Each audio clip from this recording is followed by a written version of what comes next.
Today I want to do a tarot guided talk about twin flames. I know that I need to be more specific about why I am throwing this concept into a black hole. It's just too much. I've been with this thing for, depending on how you look at it, like 13 to 16 years.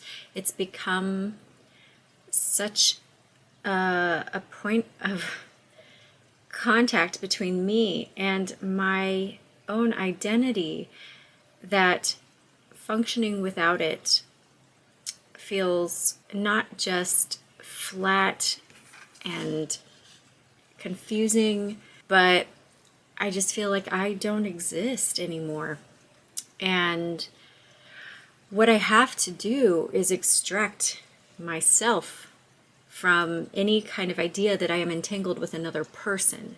That's all that I have to do. Everything that's happened in the past 13 to 16 years is so important to me.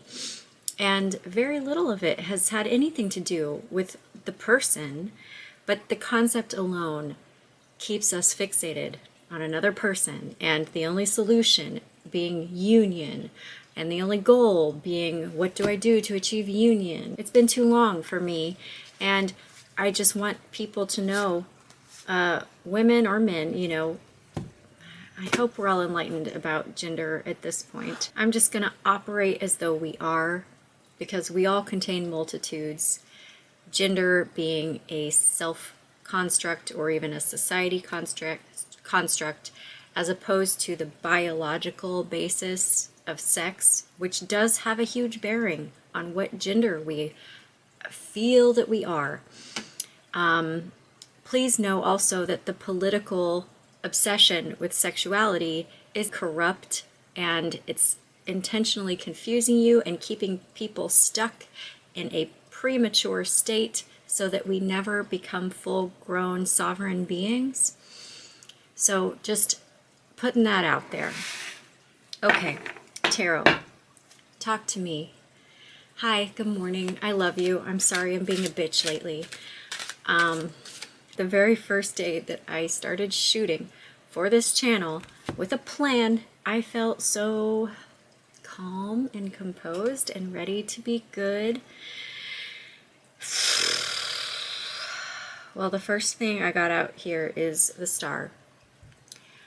Peace and healing. I also got the King of Crystals, courage and commitment.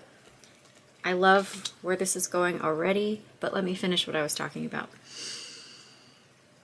I did not expect to be taken over by the element of fire when I began this journey, but also it's been Aries season and we've had all these conjunctions in Aries. My astrological knowledge is very limited to just familiarity with the energies of the signs and the planets. There are very simple things on my own birth chart that I'm just now realizing, and those are throwing a wrench in things. Yeah, I think astrology and tarot, like, stop listening to other people.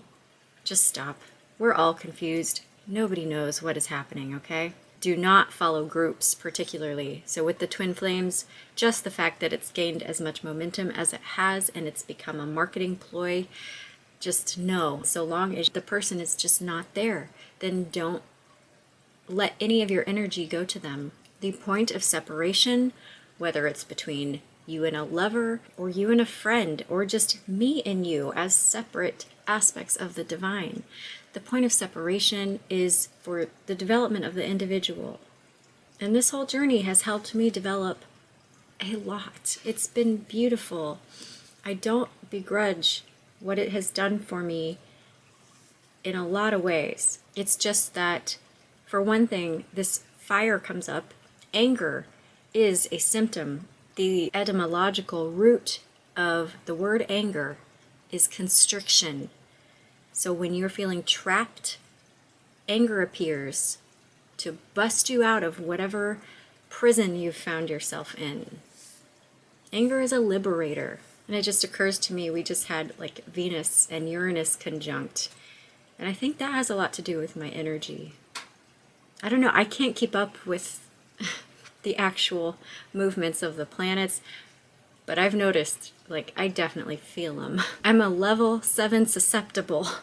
Anyway, so we've got, okay, the star, the King of Pentacles. The crystals are pentacles in this deck. Peace and healing. And the star as well indicates the need for individual development. In our modern world, the star is the celebrity, like focusing this energy of self-development on beauty, I will even say. Like the swan is known for being ugly as a duckling. So instead of believing in any way that we are entitled to love or entitled to anything in this life, this card is saying to me right now to just submit to the processes which beautify us. And that it's ironic because we want to be beautiful, we want to be loved, and we've come to associate that with ego.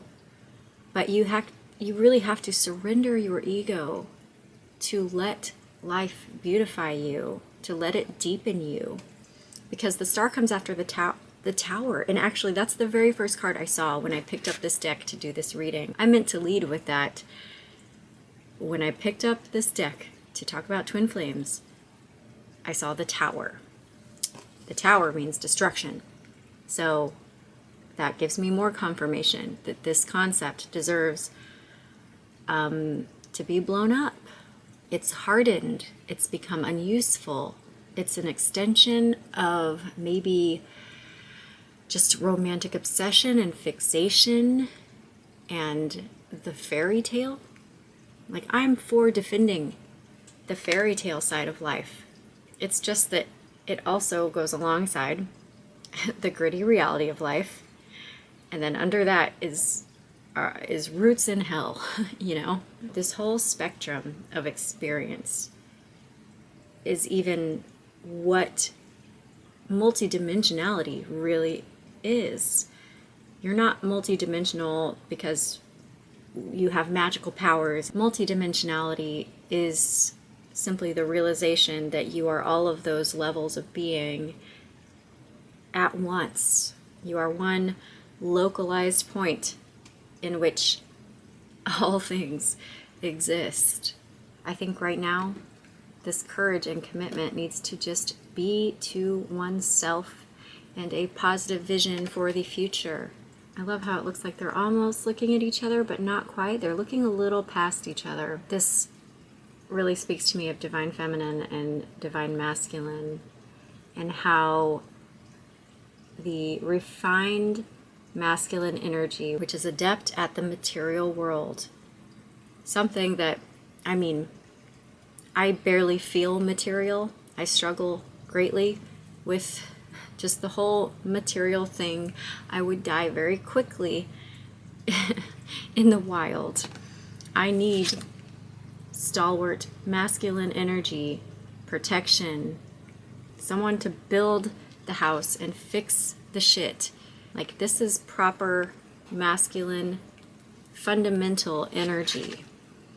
And then the feminine presides over beauty, adornment, joy, all of the unnecessary necessities in our lives. And again, these energies can be mixed within one being, but don't go out and get a body-altering surgery just because you feel like you're more one thing than another.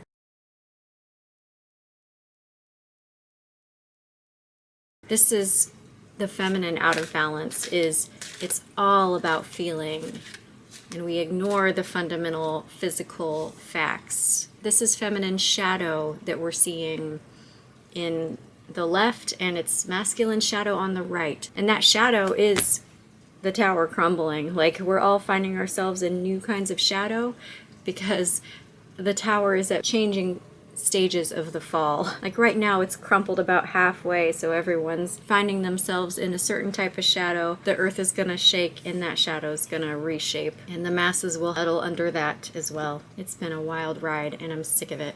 I believe, regardless, I believe in everyone.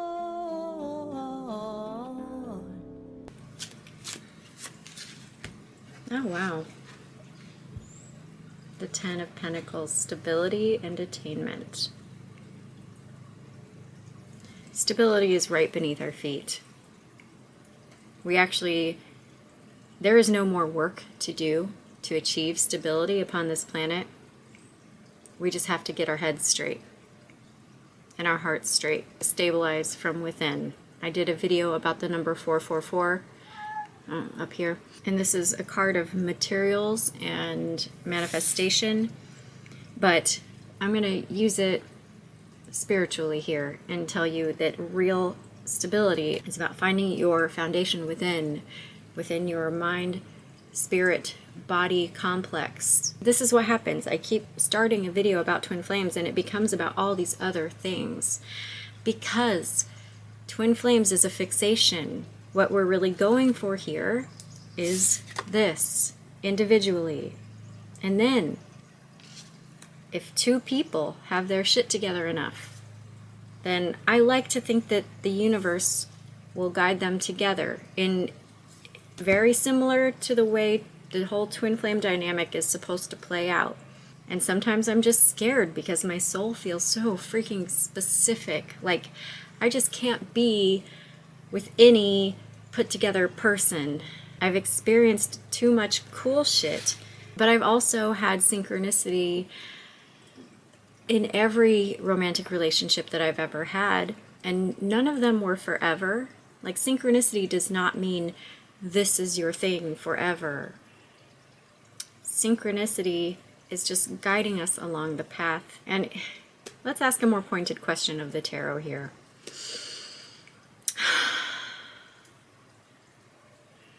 Is romantic love even, like, how important is it? Are we supposed to be becoming just like androgynous angels? Are we not? Are we evolving out of romantic love completely? Because I need to know. I need an adjustment period. We have this big astrological change coming up where the Venus Cazimi has been taking place in Scorpio for a long, long, long time, but it's changing over to Venus Cazimi in Libra, which is, I'm a Libra sun, and I keep thinking like this is going to be some new era for real romantic love to happen again on the planet. My hope, the star is the card of hope. So it means a lot to me that it came out first in this reading because my hope has been dwindling and I'm just in a perpetual state of grumble, grumble, grumble. But I got like just a little handful of cards here. So I like the top here. Blessings. The Ten of Shells is the Ten of Cups. Also, this is are pelicans the same as storks? Are they different? I don't know, but I am definitely in some kind of hyper maternal phase of my life where I'm just really upset that being a being who wants to give to others, it's also something unsustainable because people will just take. So what I've done is I've found just this little collection of women and we're just supporting each other, like all understanding that we're not trying to give each other too much. We're just healing together, working on boundaries. Women just want to pour forth. We are containers of universal energy. And whether that means like literal pregnancy, like funneling that into being, or just being a cosmic well of love and life. Like, that is real feminine energy. And it's what the masculine energy wants, but so far, how that has occurred on Earth has been the masculine just tries to take it, capitalize it on it, trap it like an animal. I literally just read a passage earlier today. It's an excerpt from a daily email I've gotten forever, delanceyplace.com. The title of this email was Women's Silent Sadness. Edmund Burke wrote in his Reflections on the Revolution in France that a woman is but an animal, and an animal not of the highest order. And I don't get all in a tizzy about this. I would have if I were in that time period, for sure. Because, I mean, we could say the same about men right now, and many women do. The antidote is not to anti-dote upon each other, okay? We're all animals. This looks to me like the petty squabblings of some toddlers. Like, look at human beings like advanced forms of sperm. That's all we are. We're sperm. We came to an egg, which is one vestibule, and then we went into a belly, which is another vestibule, and then we came out of that like just an advanced stage sperm. All of us, male and female, both earth and womb, are vestibules. Like, we do have the containers, women. We have the time machine that takes a soul out of eternity and brings it into time. Where am I going with this? That's a blessing, and we should be happy? I'm lost. I think we've just been really mean, obnoxious toddler sperm for a long time, and it's just time to grow up. That's all. No hate, no judgment. Let's just look at the facts of our existence, laugh at them, because a lot of it's funny. Oh, Edmund Burke. Kids say the darndest things. Moving on. 10 of Shells. Strength. 5 of Shells. This is the card of grief and mourning, thinking you've lost something great because your tower fell. Whatever structure you were depending on for strength, it has to fall because you were becoming strong by that structure being there. You are not just an incidental around all of these towers. The towers are there to help you get up and for you to stand in their shadows and be like, I don't want to be in this shadow anymore. So you move into the sun instead. Well, that's funny. She has hope as a buzzword for this card instead of the star. I think I actually really like that because hope is something you need when times are dark. Like, this is a lightning bug. Let me show you the 5 of Cups in the Rider-Waite. It's not a pretty scene. I started drawing this card so frequently, it was killing me. About a month before my mom passed away. And sometimes, like, this is the downside of becoming more spiritually aware. You're not going to just get heads up about good stuff. You're going to get heads up about not so great stuff. So you might have to let go of something, as I've always described it, like, that represents Christmas to you. There's green and red. I don't know if this is supposed to be blood and bile or what. I've puzzled a lot over just the colors coming from these cups. Oh my gosh. But if we will let go of these emotional attachments that just pull us down, anything that seems to add weight to your being instead of lightening your being, you have to let go of. And I've got more crystals here. Ace of Crystals, Queen of Pentacles. This is like the quadfecta. We've got the Ace, the 10, the King, the Queen. We have everything we need. Strength, 10 of Shells, the Star. It's like Give up this twin flame thing. Give up somebody that's just providing darkness in which you are becoming the light, but give up the darkness. And all this can be yours. Isn't that what we're all watching tarot readings for? Is all this can be yours. Bam. I'm still waiting for that moment. I feel like I've become the light in the dark cave for 1,000,000 years, and I'm still waiting, but only in an external sense. Like internally, I do feel all of this.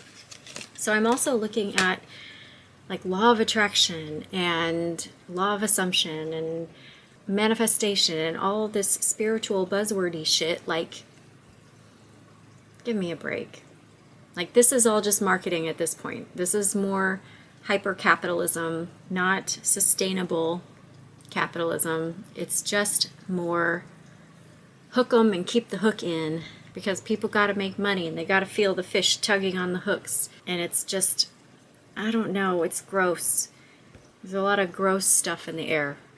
I'm trying to switch gears to this attention comedy, kind of, but if it's not pure, if I don't feel that I'm giving exactly as much as I'm getting, like if I ever even start to get too much money for something, I get very uncomfortable. Like, I think we should recognize that energy exchange on all levels is supposed to feel well balanced. No one is supposed to be comfortable getting too much for too little. That is some spiritually eroded, rotten egg shit.